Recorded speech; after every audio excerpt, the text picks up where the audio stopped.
Hey, seventh graders, we're going to go ahead and get rolling right away today. Mrs. Hackle should have handed out to you your three branches of government note sheet. It looks something like this. Let's go ahead and get it ready to go into our table of contents. Again, I know that it's just a front side. We'll leave the back side blank. That's totally fine. It's still going to get a page number just in case we need a blank page later on down the road. So go ahead and update the table of contents. Today is November 1st. Three branches of government. We have pages 35 and 36. I will go ahead and let Mrs. Hackle hit pause so you can go ahead and get this updated.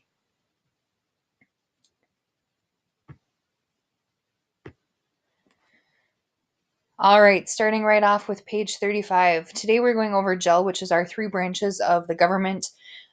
JEL is just kind of the acronym we use to go over judicial, executive, and legislative branches.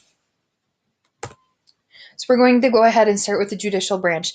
If you follow along, we're just on that left-handed column there, and we're filling in who's in charge, what they do, and where they meet or where they're located. And when we look at this, we're specifically looking at the national government. Essentially, you have these three branches of government that kind of drip down into a variety of facets. We have our national government, we have our state governments, and we also have our local governments that I'll talk a little bit about today. So what does the judicial branch do? They interpret the laws. So in that little box there, you will write down interpret laws.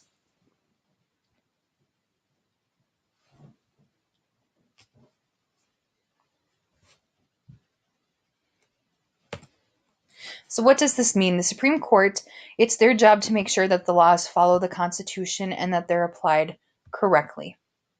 Again, it's the Supreme Court's job to make sure that all the laws follow the Constitution and that they're being applied correctly. Now, who is the leader of the Supreme Court? We have, or I guess who is the leader? We have the Supreme Court. Technically, the person in charge or who kind of sits at the head of it all is the Chief Justice. He is one of the 9 that serves on the court. Our current Chief Justice is John G. Roberts Jr. He was appointed by George W. Bush. So again, when we're looking at who is the leader, you are writing down what's underlined there in the top left-hand corner. You are writing down Supreme Court. We have Mr. Roberts there on the right-hand side. And the cool thing about the Supreme Court is, well, the building there. We'll go ahead and fill that in before I finish that sentence. Where are they, or where do they meet? They meet in the Supreme Court building. Definitely has that Greek Roman architectural style going on.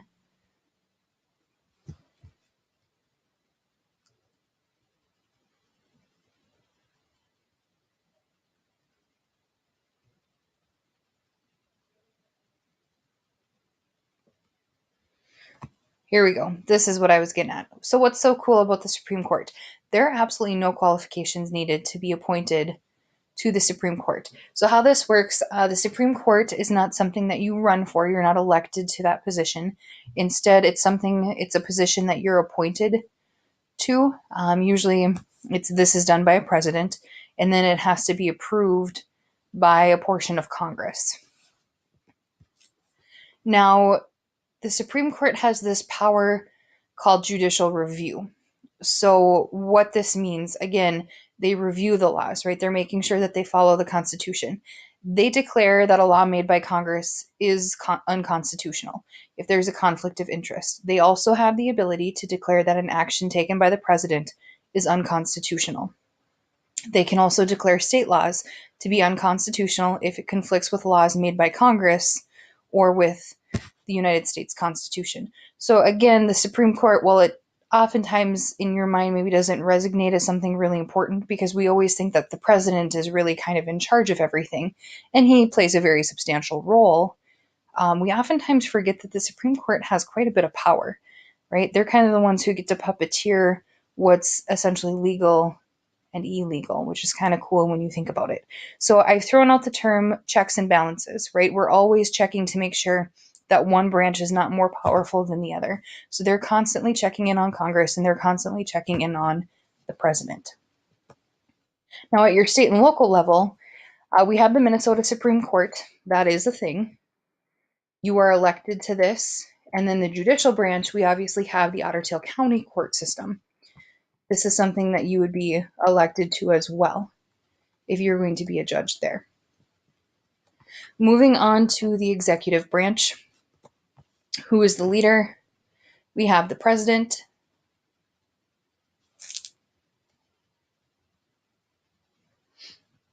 So what do they do?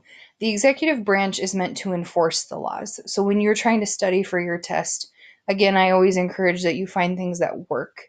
Executive branch starts with an E, enforce starts with an E. The executive branch enforces laws. That's their job.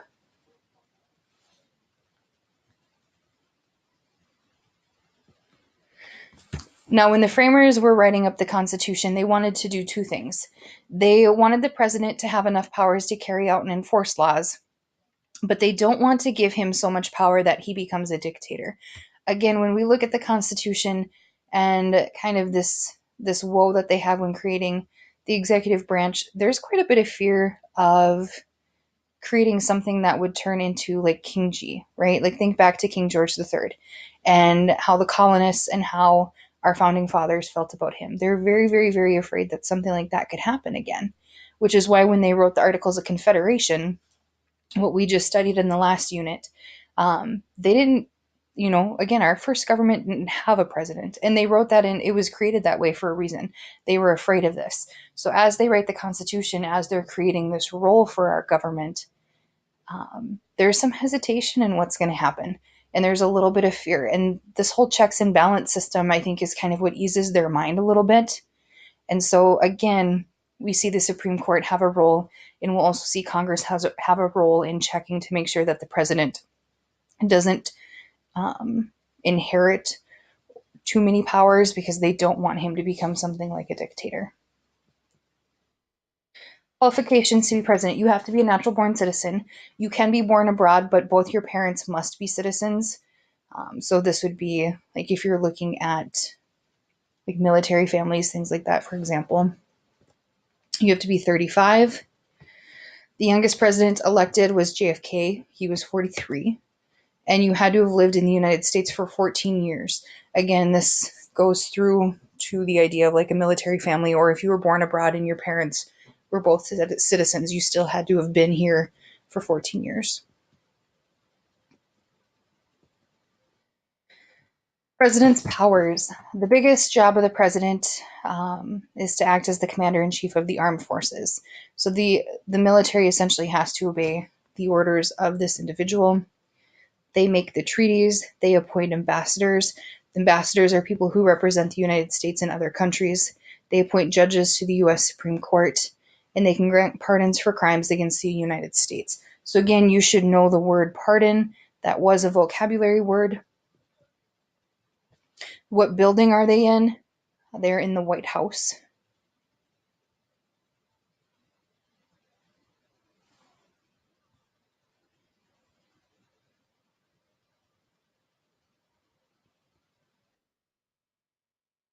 At the state level, the executive branch would be considered the governor, right? He or she is the individual who oversees the state.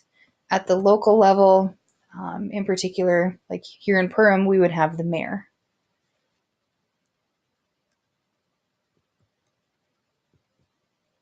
Legislative, here we go. What do they do? The big thing is that they pass laws. That's what's highlighted there in the top left. They pass laws that are necessary. Furthermore, they're in charge of providing for the general welfare of the United States. They're in charge of taxing the people, raising the army to defend our nations, declaring war. They help create the court system, and they're actually in charge of coining money as well.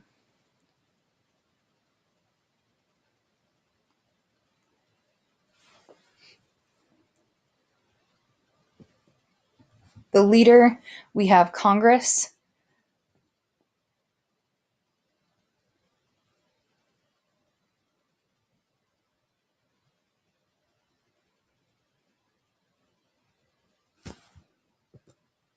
Where do they meet? They meet in the Capitol building.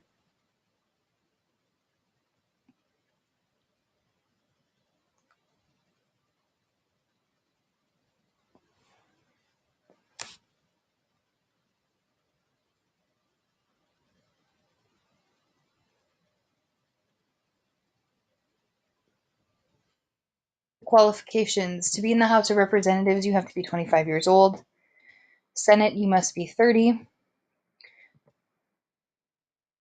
be in the House, you have to have been a United States citizen for 7 years. In Senate, you have to have been a citizen for 9 years. Now, I don't think I included it on the slide. Probably not. So let's go ahead and bounce down to the question at the bottom there. I believe I asked you what the two parts of Congress are, and I would like you to please write down House of Reps or House of Representatives and Senate. This is a test question, which is why I'm making sure you have it written down in your notes. So I'll go ahead and let Mrs. Hackle hit pause so you can get this jotted down real quick. At the state and local level, our state legislative branch is known as the Minnesota State Legislature. At the local level, we would have something like the City Council, right? They're the ones who are making and enforcing those local laws.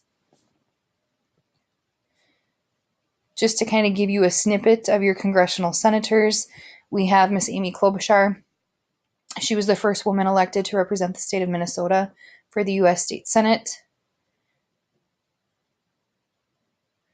Some people would say that she's maybe one of the potential candidates to become the first female president of the United States, or maybe even a possible nominee to the U.S. Supreme Court. But obviously, this could always change. We went through a change here this last year. Al Franken had been one of our senators for a few terms, and he actually resigned. So following his resignation, Tina Smith was elected, I believe it was back in August. And is currently serving in his position.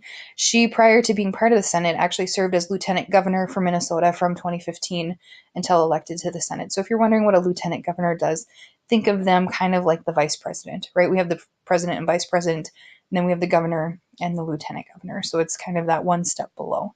So she was very much so already actively involved in politics.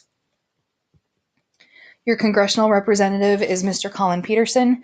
He grew up in Baker, Minnesota, attended MSUM. I believe he lives in Detroit Lakes when he's not in Washington, D.C. And he's been a congressional representative since 1991. So actually, he's been doing this longer than I've been alive, to give you an idea of a time period.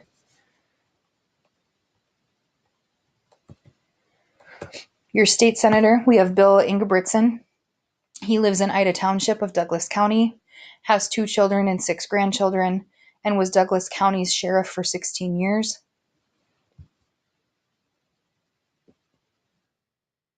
And then for your state representative, we have Mr. Bud Gnomes. He lives in Fergus Falls. He's serving his 11th term as a representative and has been serving since 1996 and sits on various education committees. So looking at your notes, you should have all of this filled in, right? What do they do? Who is in charge? Where do they meet? Okay. You should also have the 2 parts of Congress listed. I'm going to go ahead and show you your test that you're going to take on Tuesday. It's multiple choice. Notice again who's in charge, who's the head. I'll go ahead and reword this. I ask you for each branch. I ask you where each branch meets and the main job of each branch. And then at the very end, I ask your 2 parts of Congress. And then we have matching vocab. So again, Tuesday is short and sweet, to the point. Now, why do I not cover more information with you for the test? Because you're in 7th grade is kind of my standard response that I'm going to give you. Tomorrow, you're actually going to work through a reading that's going to look at the 3 branches a little bit more in depth. This will also find a place in our notes, and I'll have Mrs. Hackle double check it on Monday for a grade. So that will actually go into one of your it'll be one of your first daily work grades for quarter 2, is just having this completed. And you'll have all hour to work on it tomorrow. She'll give you everything then. But that's what we have going on for this unit. Again, like I said, guys, short, sweet, to the point, nothing too in-depth. You will study government quite a bit in detail once you hit high school. So once we're done with this unit, we kind of jump back into the world of history, and we're looking at westward expansion.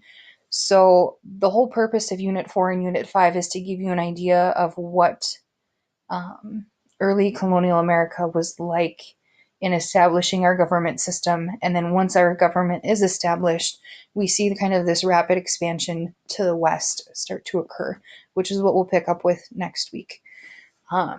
For the rest of the hour, you have a couple things to do. One, I'll go ahead and have Mrs. Hackle throw on some CNN 10 for you. When that is done, you should have those missing assignment sheets that she handed out yesterday. For the rest of the hour, you are getting caught up on your missing work. You're reading AR because I know you either need points for Friday or you're going to need points come Monday. And you are getting all of your stuff completed. Okay, homework if you have some, get that done as well. I'm still in need of some projects from you kiddos. Monday, I'm hoping to have my grade book updated as best I can. And Monday, Tuesday is kind of like your mercy day to get any last thing in. I'm not going to email you if I'm missing items. You're going to need to check Infinite Campus on Monday and Tuesday to make sure things are there because I'm posting grades come Wednesday night. That's when they're due. All right, if you don't have any questions for Mrs. Hackle, or if you do have questions for me, go ahead and shoot me an email. You know what you got to do. So we'll watch CNN 10 here, and then you have plenty of items to get rolling on. I will talk to you guys next week. All right, keep behaving. Thank you.